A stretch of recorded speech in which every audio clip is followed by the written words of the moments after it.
The sun was setting over the small farm as Tejo walked back to his house. His boots were covered in dirt and his back hurt from working all day in the fields. It had not rained for 2 months. His crops were dying. The corn plants that should have been tall and green were brown and bent. The vegetables in his garden were small and few. Tejo was tired and hungry.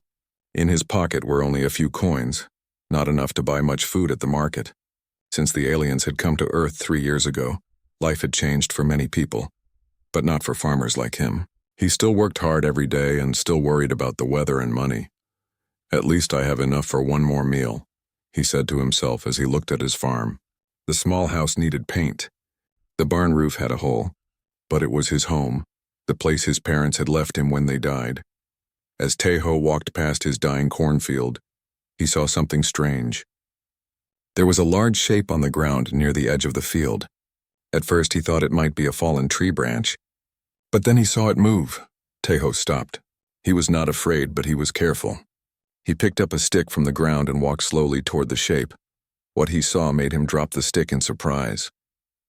Lying there was a creature he had only seen on television, a Vesh dragon. The aliens from the Andromeda Galaxy had many forms, but the dragons were rare and special. This one was about the size of a small car. Its scales were blue-green and shiny, catching the last light of the day. Its wings were folded against its body and one looked damaged. The dragon's eyes were closed, but as Tejo came closer, they opened. They were large and golden, with black centers that grew wider as the creature looked at him. "Are you hurt?" Tejo asked, not sure if the dragon could understand him. The dragon moved slightly, and Tejo saw it was wearing a small device around its neck, a translator. "Many of the Vesh use them to speak with humans. My ship crashed," the dragon said, its voice coming through the translator as a soft female sound. "I am far from my path."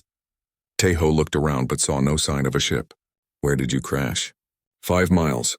That way," the dragon said, moving one claw to point north. "I walked, looking for help." Now Tejo noticed something else about the dragon. Its middle section was swollen and round. "You're going to have babies?" he asked. The dragon nodded slowly. "Eggs, 3 soon." She tried to stand but fell back down. "I have not eaten for 3 days." Tejo thought about the food in his house. He had only enough rice and vegetables for one meal, his dinner tonight. Tomorrow he would have to go to the market and sell what little good produce he had left to buy more food. "Wait here," he said, though it was clear the dragon was too weak to go anywhere. "I'll be back." In his small kitchen, Tejo looked at the rice and vegetables.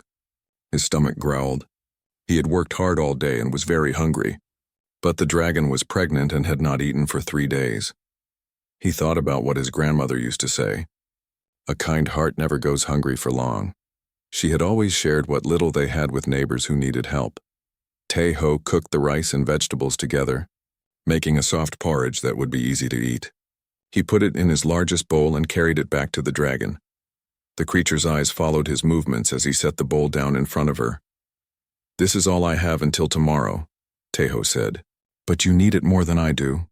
The dragon looked at the food and then at Tejo. "You would give your last meal to me? A stranger? An alien?"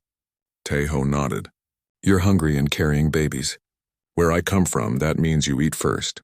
The dragon slowly moved her head toward the bowl and began to eat. As she did, Tejo noticed cuts and burns on her scales. "My name is Tejo," he said as she ate. "What's yours?" The dragon paused. "In your language, you can call me Nari." "How did you end up here, Nari?" Tejo asked, sitting down on a nearby rock.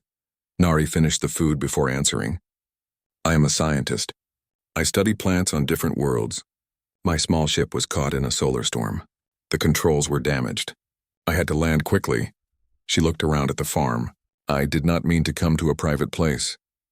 "It's okay," Tejo said, "but we should get you somewhere more comfortable than this field. Can you walk to my barn?" "It's not far." Nari tried to stand again. This time, with Tejo's help, she managed to get up.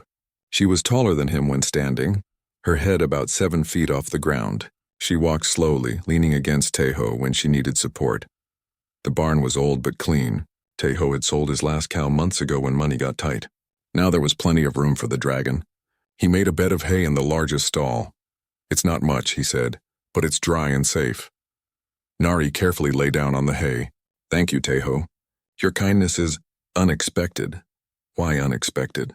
Teho asked as he brought a bucket of water for her. Many beings would fear me, Nari said, or want something in return for help. Teho shrugged. I've learned that fear doesn't help anything grow. Not crops, not friendships. He looked at her swollen middle. How long until the eggs come? Soon, days, maybe hours. Nari's golden eyes looked worried. I should be home in a proper nesting place. We'll figure something out, Teho promised. Tomorrow I'll go to town and see if there's a way to contact your people. As night fell, Teho made sure Nari was comfortable. He brought blankets from the house and more water. His own stomach was empty, but seeing the dragon resting peacefully made him feel that he had done the right thing. I'll be in the house if you need anything, he told her. Just call out. Teho, Nari said as he turned to leave. Why did you help me? You do not know me. You gave me your last food. Teho thought for a moment. Because life is hard enough without being alone when you're in trouble. He smiled. Get some rest. Things often look better in the morning. As he walked back to his empty house under the stars, Teho didn't know that his simple act of kindness would change his life forever. He didn't know that Nari was not just any Vesh dragon, or that her eggs were special. He didn't know that by morning his dying farm would be transformed. He only knew that a stranger needed help, and he had given what he could. And somehow, despite his empty stomach, he felt full. Teho could not sleep. His empty stomach kept him awake, making strange noises in the quiet house. He drank water to feel less hungry and looked out his window at the barn. There was a soft blue light coming from inside. It glowed through the cracks between the old wooden boards. That's strange, he said to himself. He put on his boots and jacket and walked outside. The night was cool and clear. Stars filled the sky more than usual. Teho wondered if some of them were planets where Nari's people lived. The blue light from the barn grew brighter as he got closer. When he opened the barn door, he found Nari lying on her side. Her whole body was glowing blue. The light came from under her scales, pulsing like a heartbeat. Nari, are you okay? Teho asked, worried. The dragon's golden eyes opened. They looked pained. The eggs. Coming now, she said. Her voice shook. Too early. The crash, the hunger, caused stress. Teho had helped animals give birth before, his cows and his neighbor's horses. But he had no idea how to help an alien dragon. What can I do? He asked, kneeling beside her. Stay with me, Nari said. I need to not be alone. Teho nodded and sat down on the hay next to her. Nari's breathing was fast and shallow. The blue light under her scales got brighter, then dimmer, then brighter again. Is this normal? Teho asked. The glowing? Yes, Nari said. Energy. For the eggs. Helps them form correctly. For the next hour, Teho sat with Nari. Sometimes she made low sounds of pain. Sometimes she was quiet, just breathing hard. The blue light grew stronger. First egg. Coming, she finally said. Need to stand. Teho helped Nari get to her feet. She stood with her legs wide apart, her wings slightly open. The blue light was now so bright that Teho had to squint. Suddenly, Nari made a deep sound and something fell onto the hay. It was an egg about the size of a football. It glowed bright blue, pulsing with light. Is it okay? Teho asked.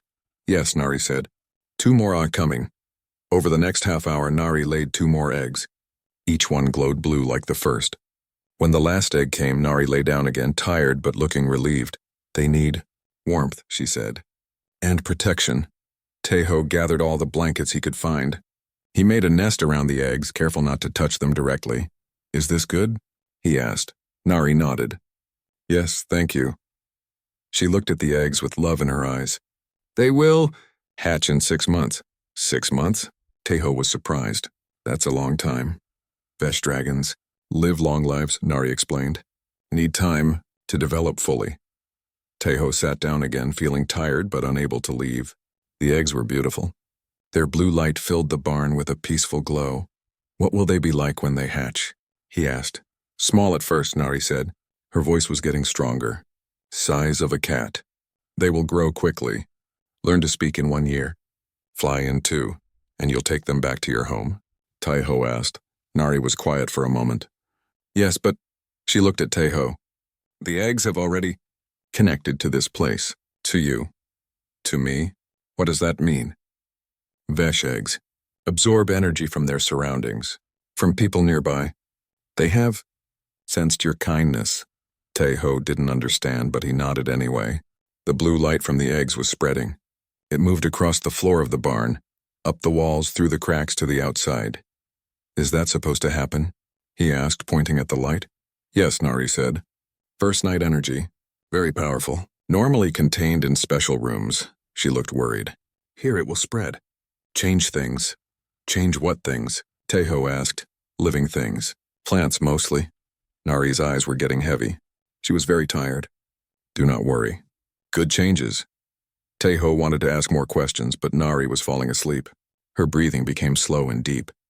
The eggs continued to glow, but the light was steady now, not pulsing. Teho made sure the nest was secure and that Nari was comfortable. Then he sat against the wall of the barn, planning to rest for just a minute before going back to the house. But he was tired too. The excitement and the late hours soon had him nodding off. The last thing he saw before falling asleep was the blue light from the eggs spreading under the barn door and out into his fields. Teho woke up with a start. Sunlight was streaming through the barn windows. He had slept all night sitting against the wall. His neck was stiff and his empty stomach hurt even more than before. Nari was still sleeping peacefully next to her eggs. The blue glow was gone now. In the daylight, the eggs looked like large, shiny stones with a slight blue tint. Teho stood up slowly, stretching his sore muscles. He walked to the barn door and opened it. What he saw outside made him gasp. His farm had changed completely. Where yesterday there had been dry brown fields with dying plants, today there was green everywhere. The corn plant stood tall and healthy, with full ears ready to pick. The vegetable garden was bursting with ripe tomatoes, peppers, and beans. Even his old apple tree, which hadn't given fruit in 3 years, was now heavy with red apples. Teho walked out into his fields in shock. He touched the corn plants. They were real. He picked an apple from the tree and bit into it. It was sweet and juicy. How is this possible? He whispered. It is the gift of the eggs, said a voice behind him. Teho turned to see Nari standing in the doorway of the barn. She looked stronger today, her scales shining in the morning sun. You did this? Teho asked, looking around at his transformed farm. Not me. The eggs, Nari explained. The first night after they are laid, they release energy. This energy seeks out living things that need help. Your plants were dying. The energy healed them. Teho walked through his cornfield, touching the healthy plants in wonder. This is amazing. I've never seen my farm look this good, even in the best years. You gave me your last meal when I was hungry, Nari said, following him into the field. You helped me when my eggs were coming. The eggs sensed this. They gave back what they could. Teho picked a ripe tomato from his garden and bit into it like an apple. The juice ran down his chin. He hadn't realized how hungry he was. I don't know what to say, he told Nari. Thank you doesn't seem enough. You do not need to thank me, Nari said. This is how my people live. We give, we receive. The circle of life. Teho looked at all the food growing on his farm. There was more than he could eat in months. I can sell this at the market, he said. I can fix my roof. Buy new tools, yes, Nari agreed. And I must contact my people. They will be looking for me. Teho's smile faded a little. Of course. You need to go home. Yes, but Nari looked back at the barn where her eggs rested. I think I will be coming back often. You will? Teho asked, surprised. The eggs have connected to this place. To you, Nari explained. It would be good for them to know both worlds, yours and mine. Teho felt a strange happiness grow inside him. He had been alone for so long. The idea of Nari and her babies coming back to visit made him smile. I would like that, he said. As they stood in the middle of the now thriving farm, Teho realized that his simple act of kindness, sharing his last meal with a hungry stranger, had changed everything. Not just his farm, but his future, and he was no longer hungry. After eating a big breakfast of fresh vegetables and fruit, Teho felt strong again. He and Nari sat outside the barn, looking at the amazing changes to the farm. How do we contact your people? Teho asked. Do you have some kind of space phone? Nari made a sound that Teho realized was laughter. Yes, something like that. My ship has a beacon that sends signals to my home world, but it was damaged in the crash. Can we fix it? Teho asked. Perhaps. I need to go back to my ship, Nari said. She stood up, stretching her wings carefully. One wing still looked damaged, but she seemed stronger today. Is it far? Teho asked. 5 miles north in the forest, Nari said. I can walk there now that I have eaten and rested. Teho thought for a moment. I have an old truck. It might be faster than walking. Nari looked at the small truck parked near the house. Will I fit in that? You can ride in the back, Teho said. It's not comfortable, but it's better than walking 5 miles. Soon they were driving along the dirt road that led north from Teho's farm. Nari sat in the back of the truck, her tail wrapped around her body and her wings folded tight. She looked around with interest at the earth countryside. Your world is very green, she said. Mine has more red and purple plants. What is your home like? Teho asked, glancing at her in the mirror. It is a moon that orbits a large gas planet, Nari explained. The sky is never dark because the planet reflects light. The air is thicker than here. The gravity is less. Is that why you can fly even though you're so big? Teho asked. Yes. Here, my wings can only help me jump high and glide. At home, I can fly for days without stopping. They drove for about 20 minutes before Nari pointed to a path that led into the forest. There, my ship is that way. Teho parked the truck at the edge of the trees. They had to walk from there. The forest was thick with pine trees and bushes. Nari moved carefully, her large body pushing branches aside. After walking for about 10 minutes, they came to a small clearing. In the middle sat Nari's ship. It was not what Teho expected. Instead of a big metal spaceship like in movies, it was a small egg-shaped craft made of something that looked like glass, but shimmered with rainbow colors. This is your ship? Teho asked in surprise. Yes, it is made for one traveler, Nari said. It is a research vessel, not a warship. The ship had a crack along one side. Nari touched it with her claw and a door opened. Inside was a single seat surrounded by strange instruments and screens. The beacon is here, Nari said, pointing to a small box with blinking lights. It is still working, but the signal is weak. It needs more power. She pressed some buttons and spoke in her own language into a small device. Strange sounds came back, broken and unclear. The message is not getting through clearly, Nari said, looking worried. The power cells were damaged in the crash. What do you need to fix it? Teho asked. Energy, Nari said. The ship runs on solar power, but the collectors are broken.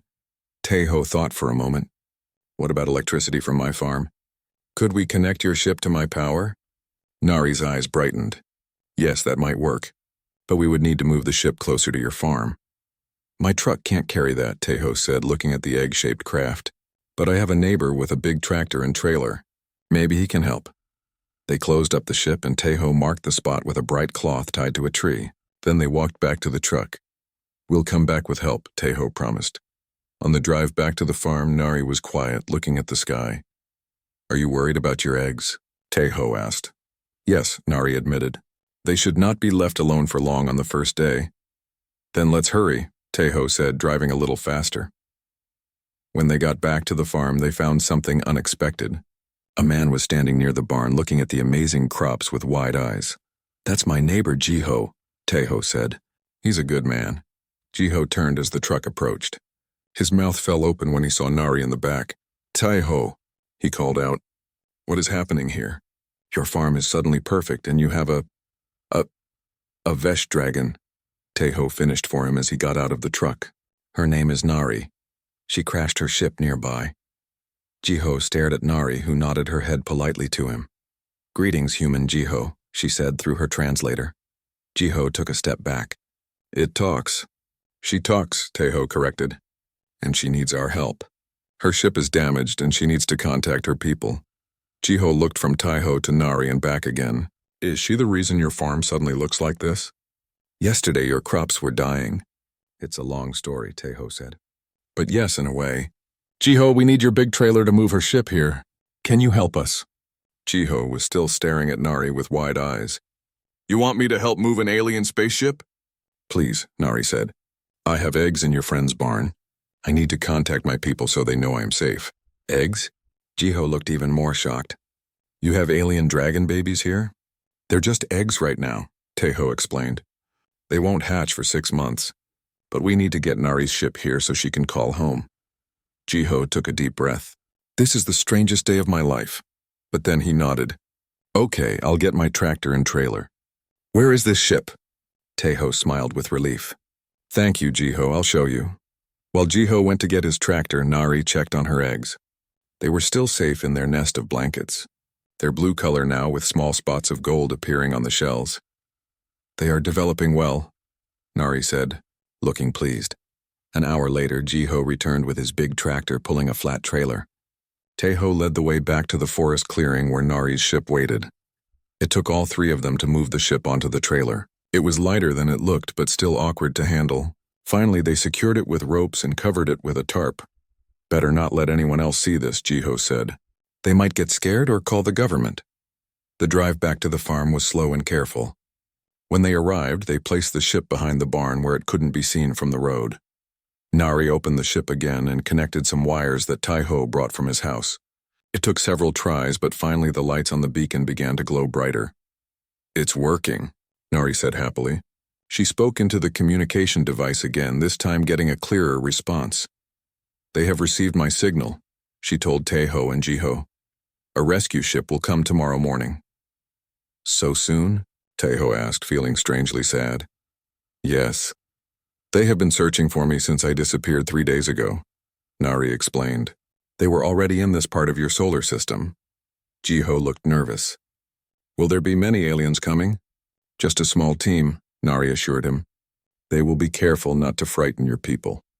That evening, after Jiho had gone home, with a basket full of Taeho's miraculous vegetables as thanks, Taeho and Nari sat outside watching the stars come out. "Tomorrow you will go home," Taeho said quietly. "Yes," Nari said, "but I will return. The eggs must stay here until they are ready to travel." "That will be at least 1 month? You're leaving the eggs here?" Taeho was surprised. "If you will care for them," Nari said. "They have bonded with this place. Moving them now could harm them." Taeho looked at the barn where the 3 eggs glowed softly in the darkness. "I will take good care of them," he promised. "I know you will," Nari said. "That is why I trust you with them. You gave your last meal to a stranger. Such kindness is rare in any world." As they sat in the peaceful night, Taeho realized his life had changed forever. Yesterday he had been a poor farmer with dying crops and an empty stomach. Today he had a farm full of food, 3 alien dragon eggs to care for, and a friend from another world. All because he had shared his last meal with someone who needed it more than he did. Taeho woke up early the next morning. The sun was just starting to rise, painting the sky pink and orange. He had slept in the barn near the eggs, wanting to keep them safe. Nari had slept outside, saying she preferred the open air. Taeho checked on the eggs first thing. They were still glowing softly, but now the blue color had more gold in it. Small patterns were forming on the shells like tiny stars and swirls. "They're changing," he said to Nari as she came into the barn. "Yes," she replied. "The patterns show they are healthy. Each pattern is unique, like your human fingerprints." Taeho made breakfast from his now plentiful garden. He cooked eggs, chicken eggs, not dragon ones, and vegetables. Nari ate raw fruits and some kind of dried food from her ship that she said was made from plants on her world. "When will your people arrive?" Taeho asked as they ate. "Soon," Nari said, looking at the sky. "They will come when the sun is fully up. They prefer to land in daylight." Taeho felt nervous. "What are they like? Will they be angry that I know about you?" Nari made her laughing sound again. "No, they will be grateful to you for helping me. My people value kindness highly." She paused. "But they may be formal. We have many rules and ceremonies." After breakfast, Taeho changed into his cleanest clothes. He didn't have anything fancy, just work pants and a blue shirt without holes. He combed his hair and washed his face. "Do I look okay?" he asked Nari. "I've never met aliens before." "Well, except you. You look fine," Nari assured him. "My people do not judge by appearance." Around 9 o'clock, Jiho's truck came bouncing up the dirt road to the farm. He wasn't alone. In the passenger seat was a woman Taeho recognized as Jiho's wife, Min. "I had to bring her," Jiho explained as they got out of the truck. "She didn't believe me about the dragon and the eggs. Thought I was making it all up." Min stared at Nari with wide eyes. "It's real," she whispered. "A real alien dragon." "Hello, human Min," Nari said politely. "Yes, I am real." Min jumped a little when Nari spoke, then bowed quickly. "Hello, I'm sorry for staring. It's just, we've seen Vesh on TV, but never in person, and never a dragon." "It is understandable," Nari said. "My kind rarely leaves our homeworld. We are Private. Can I see the eggs? Min asked, looking excited. Teho led them to the barn. Min gasped when she saw the 3 glowing eggs in their nest. They're beautiful, she said, like jewels. They are my greatest treasure, Nari said proudly. They were all admiring the eggs when a strange sound came from outside. It was a low humming that grew louder and louder. They're here, Nari said, her voice excited. They all went outside and looked up. A large ship was descending from the sky. It was much bigger than Nari's small craft, about the size of Taiho's barn. It was shaped like a teardrop and shimmered with the same rainbow colors as Nari's ship. The ship didn't land on the ground. Instead, it hovered about 20 feet above Taiho's cornfield. A beam of light shot down from the bottom of the ship, touching the ground. Stand back, Nari warned them. Within the beam of light, shapes began to appear. 3 tall figures slowly floated down to the ground. As they stepped out of the light, Taiho could see them clearly. They were Vesh, but not dragons like Nari. These were more like the aliens Taiho had seen on TV. They stood on 2 legs and were about 7 feet tall. Their skin was covered in small scales that shimmered blue and green.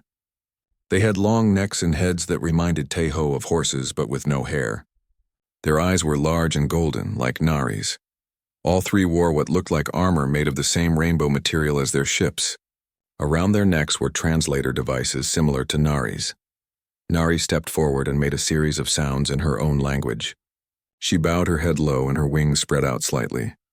The tallest of the 3 Vesh responded with similar sounds. Then it spoke in English through its translator. I am Commander Day of the Vesh Science Fleet, it said. Its voice sounded male to Taiho. We have been searching for scientist Nari since her signal disappeared 3 days ago. Nari spoke again, gesturing toward Taiho, Jiho, and Min. Commander Day turned to look at the humans.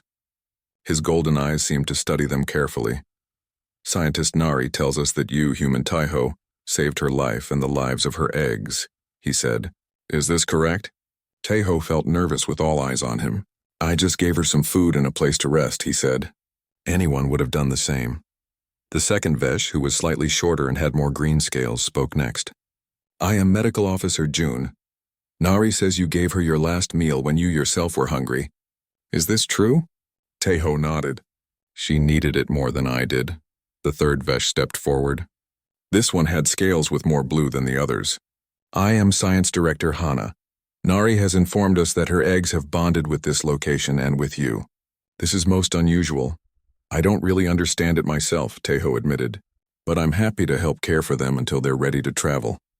The 3 Vesh looked at each other, then back at Nari. They spoke in their language for a few minutes. Nari seemed to be explaining something important. She pointed to the farm, the eggs, and Taiho several times. Finally, Commander Day turned back to Taiho. We must examine Nari's ship and her eggs to ensure all is well. May we have your permission to do this on your land? Of course, Taiho said, surprised they would ask. Thank you, Commander Day said with a small bow. Science Director Hana will examine the eggs. Medical Officer June will check Nari's health. I will inspect her ship. For the next hour, the Vesh went about their tasks. Science Director Hana spent a long time in the barn with the eggs, scanning them with strange devices and taking notes. Medical Officer June checked Nari's injured wing and the cuts on her scales. Commander Day examined the damaged ship behind the barn. Taiho, Jiho, and Min watched from a distance, not wanting to get in the way. This is amazing, Min whispered. No one in the village will believe us. Maybe that's for the best, Jiho said. If everyone knew, this place would be crowded with curious people. Or worse, the government might come and take over. Taiho hadn't thought about that. You're right. Please don't tell anyone else about this. Jiho and Min promised to keep the secret. Finally, the 3 Vesh officials gathered with Nari near her ship. They spoke in their language again, sometimes looking over at Taiho. After a few minutes, they all walked toward him. Human Taiho, Commander Day said formally. We have completed our assessment. Nari is healthy enough to return with us for proper medical care. Her ship will be taken aboard our vessel for repair. That's good news, Taiho said, though he felt a little sad that Nari would be leaving. However, Science Director Hana added, the eggs must remain here. They have indeed bonded with this location and with you. Moving them now would put them at risk. I understand, Taiho said. I'll take good care of them. We know you will, Medical Officer June said. Nari has told us of your kindness. But you should not bear this responsibility alone. Commander Day nodded. Therefore, Nari will return in 1 week to check on the eggs. She will bring proper equipment for their care. In 1 month, when the eggs are stable enough to travel, we will return with a proper transport vessel. Teho felt relieved. So Nari will come back? Yes, Nari said, stepping forward. I will return often until the eggs can be moved. And even after that, I would like to visit. This place, she looked around at the farm. It feels right to me. Commander Day made a gesture with his hand. Human Taiho, the Vesh Collective is in your debt. Your kindness to Nari and her eggs will not be forgotten. Teho didn't know what to say. He just nodded and smiled. We must depart now, Commander Day said, but we will return. The beam of light appeared again from the ship above. Nari's small craft was lifted up into the larger ship first. Then Commander Day and Medical Officer June stepped into the light and floated upward. Nari and Science Director Hana stayed behind for a moment. Take care of my eggs, Nari said to Teho. Talk to them. They can hear you. I will, Teho promised. Science Director Hana handed Teho a small device.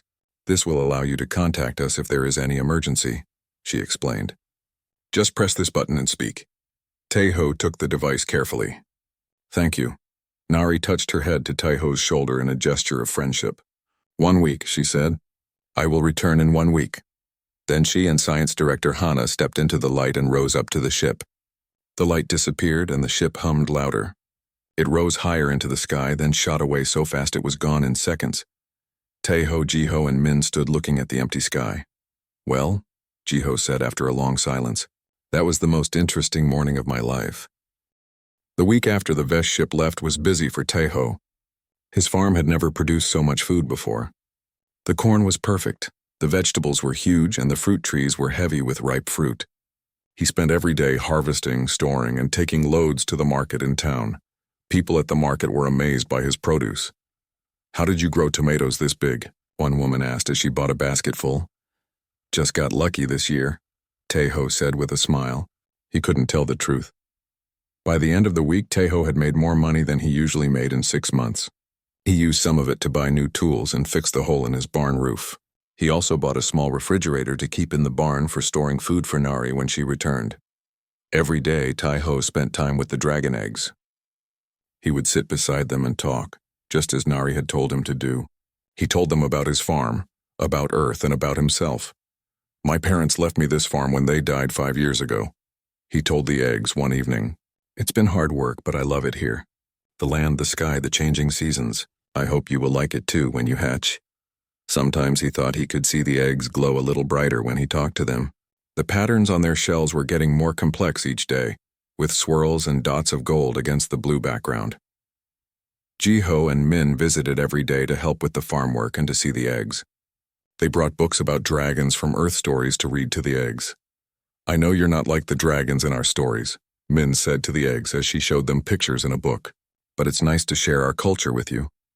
On the 7th day after the Vesh ship left, Teho woke up early.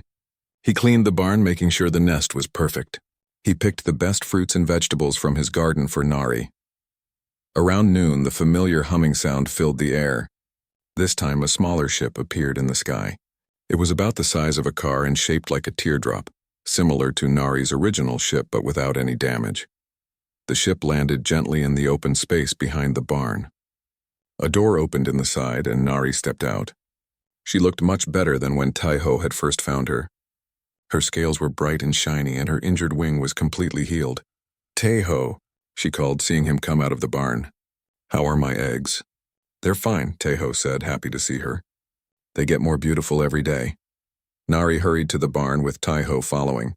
When she saw the eggs, she made a soft trilling sound that Teho had never heard before. They are developing perfectly, she said, examining each egg carefully. You have taken excellent care of them. I talk to them every day like you said, Teho told her.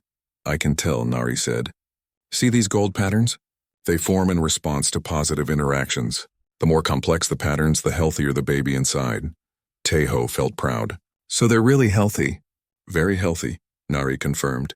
Better than they might have been in our artificial nesting chambers at home. She turned to look at Teho. I have brought some things from my world to help care for them. They went to her ship, and Nari showed Taiho several devices she had brought. One was a small dome that could cover the eggs if the temperature got too cold. Another was a scanner to check the eggs' development. There was also a special food for Nari that would help her produce milk after the eggs hatched. "I will stay for 3 days this time," Nari said. "Then I must return for more medical treatment. My wing is better, but I still need care." "You're welcome to stay as long as you need," Taiho said. "The barn is your home too now." That afternoon, Jiho and Min came to visit. They were excited to see Nari again and to learn about the equipment she had brought. "Will the babies look like you when they hatch?" Min asked Nari. "Yes, but much smaller," Nari explained. "They will be about this big." She held her claws about 2 feet apart. "They will grow quickly, though. In 1 year, they will be half my size." "What do they eat?" Jiho asked. "At first, milk that I produce," Nari said. "Later, plants and fruits. Vesh dragons do not eat meat." As they talked, Taiho noticed something strange happening in his vegetable garden. New plants were growing there, plants he had never seen before. They had purple leaves and red stems. "Nari," he called, pointing to the garden. "What are those plants?" Nari looked where he was pointing and made her laughing sound. "Those are Vesh plants. The eggs must have released more energy, and it created plants from my world." They all went to look at the strange plants. They were growing fast, getting bigger as they watched. "Are they safe?" Taiho asked. "Yes," Nari assured him. "They are food plants from my world. Very nutritious and tasty. The purple one is called loon in your language. The red one is mira. Both are good to eat." "Your eggs can create plants from another world?" Jiho asked, amazed. "The energy from Vesh eggs can change living things," Nari explained. "Usually it just makes them healthier, like it did with Taiho's crops. But sometimes it can create new things based on the mother's memories or needs. So because you might be missing food from home, the eggs created it for you," Taiho said, understanding. "Yes," Nari said. "The eggs want me to be happy and comfortable here, so I will stay near them." That evening, after Jiho and Min had gone home, Taiho and Nari sat outside watching the stars come out. The air was warm, and the strange new plants gave off a sweet smell. "Your world is very beautiful," Nari said, looking at the night sky. "Different from mine, but beautiful." "I'd like to see your world someday," Taiho said. "Is that possible?" Nari turned to look at him. "Yes, humans are welcome on our moon. Not many have visited, but some scientists and diplomats have come." "I'm not a scientist or a diplomat," Taiho said. "Just a farmer." "Farmers are important on any world," Nari said. "And you are not just any farmer. You are the co-guardian of my eggs. That gives you a special status among my people." Taiho liked the sound of that. "Co-guardian. What does that mean exactly?" "It means you will always have a connection to my children," Nari explained. "They will know you as a parent figure, someone who protected them when they were most vulnerable. In our culture, such a bond is sacred." Taiho felt honored and a little overwhelmed. "I never thought giving you my dinner would lead to all this." "Small acts of kindness can change worlds," Nari said. "That is something my people believe strongly." The next morning, a surprise visitor came to the farm. A black car drove up the dirt road and parked near the house. A woman in a business suit got out. She looked official. Taiho was working in the field and saw her coming. He quickly went to meet her, worried about who she might be. "Mr. Taiho Kim?" the woman asked. "Yes, that's me," Taiho said nervously. "I'm Dr. Su from the International Alien Relations Office," she said, showing him an ID card. "We detected a Vesh ship landing in this area yesterday. Is that correct?" Taiho didn't know what to say. He had hoped to keep Nari and the eggs a secret. Before he could answer, Nari came out of the barn. Dr. Su's eyes widened when she saw the dragon. "A Vesh dragon," she said softly. "I've never seen one in person." Nari approached them. "I am scientist Nari of the Vesh Collective," she said formally. "This human has been caring for my eggs after I had an emergency landing on his farm." Dr. Su looked from Nari to Taiho and back again. "Eggs? You have Vesh dragon eggs here?" "Yes," Taiho admitted. 3 of them. Nari laid them here after I found her injured in my field." To his surprise, Dr. Su smiled widely. "This is wonderful news. The Vesh have been very private about their reproduction. This could be a major step forward in our relations with them." "Please," Nari said. "We wish to keep this quiet." "My eggs are vulnerable," Dr. Su nodded. "Of course. But I will need to report this to my superiors. Don't worry, we can keep it confidential. But this farm may need protection. Protection? Tejo asked. Yes. Once word gets out that Vesh dragons are visiting here, people will be curious. Some might even try to steal the eggs. Dr. Su looked serious. They would be very valuable on the black market. Tejo hadn't thought about that danger. What kind of protection? Nothing intrusive, Dr. Su assured him. Perhaps a security system and occasional patrols. We can discuss the details. As they talked, Tejo realized his life was changing even more than he had thought. His farm was not just his home anymore. It was becoming a bridge between two worlds. Later, as he watched Nari teaching Jiho and Min about the new alien plants growing in his garden, Tejo thought about how it all started. With one simple meal shared with a hungry stranger, sometimes the smallest kindness could lead to the biggest changes. His grandmother had been right all along. A kind heart never goes hungry for long.